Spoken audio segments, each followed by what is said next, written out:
তিন রকমের ধর্মের লোক বেশি আছে, খ্রিস্টান, ইসলাম আর হিন্দু। 100 জন খ্রিস্টানকে যদি একই প্রশ্ন করে তোদের ভগবানকে, একবারই বলবে আমাদের ভগবান ঈশ্বর মসিহ যিশু খ্রাইস্ট। মুসলমানকে জিজ্ঞাসা করবে 3 থেকে 5 মানে মৃত্যুর আগে পর্যন্ত, যাকে এই তোদের ভগবানকে, একই উত্তর দেবে, ভাই আমাদের ভগবান হলো আল্লাহ। হিন্দুদেরকে যদি একই প্রশ্ন করা হয়, ভাই তোদের ভগবানকে, কনফিউজ। 100% হিন্দু 100% কনফিউজ, জানে না ভগবানকে। দ্বিতীয়ত, যদি তুমি মুসলমানকে জিজ্ঞাসা হয় তোরা মসজিদে কেন যাচ্ছিস, ওদের শেখানো হয় মসজিদে যেতে হবে নামাজ আদায় করার জন্য। সপ্তাহে ওরা 100% একদিন মসজিদে যাবেই।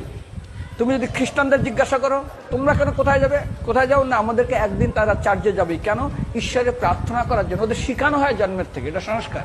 আর হিন্দুদের যদি জিজ্ঞাসা করে তোমরা মন্দিরে কেন যাচ্ছ, হ্যাঁ আমার ছেলের বিয়ে হচ্ছে না, আমার মেয়ের বাচ্চা হচ্ছে না, আমার বাবা হসপিটালে আছে, কালকের আমার মামলার ডেট আছে, আমার ব্যবসা খুব খারাপ, আমার শরীর খুব খারাপ। 99.99 হিন্দু জানে না মন্দিরে কেন আসা উচিত, তাদের ভগবানকে মৃত্যুর পরে কোথায় যাবে। মুসলমানকে জিজ্ঞাসা করবে মৃত্যুর পর কোথায় যাবে, বলবে ভাই নামাজ রোজা যদি না করি দোজকে যাব, অর্থাৎ নরকে যাব। যদি হিন্দুদেরকে জিজ্ঞাসা, ওদেরকে বলবে আর যদি করো নামাজ রোজা করি তাহলে বেহেশতে স্বর্গে যাব।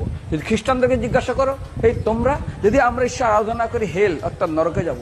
যদি বলা হয় যদি করো ঈশ্বর আরাধনা তাহলে তোমরা হেভেন স্বর্গে যাব। আর হিন্দুদেরকে বলে যে তোমরা মারার পরেই 99% হিন্দু এটাই বলে, মিথ্যাই বলে, আমার বাবার সজ্ঞানে স্বর্গে গিয়ে বসেছে। তোর বাবা কি জমি কেনা আছে নাকি স্বর্গে?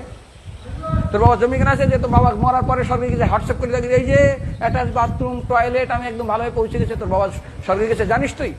আরে মৃত্যুর আগে এত কষ্ট পায়, এত কিছু করে।